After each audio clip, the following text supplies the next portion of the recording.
Hey guys, welcome back with me again in this channel. On today's video, I'm going to show you how to stabilize a shaky video in CapCut Mobile. So in here, I have this a little bit shaky video and I want to make it more stable by using the stabilize option in CapCut.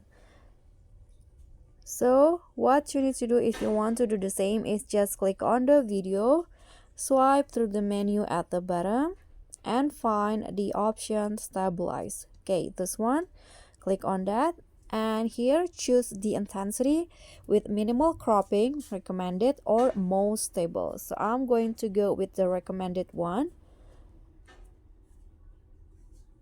Okay, so just click on the check icon and CapCut will stabilize the video. And that's it. Thank you so much for watching. Don't forget to like, comment, and subscribe, and also click on the thanks button below. Bye.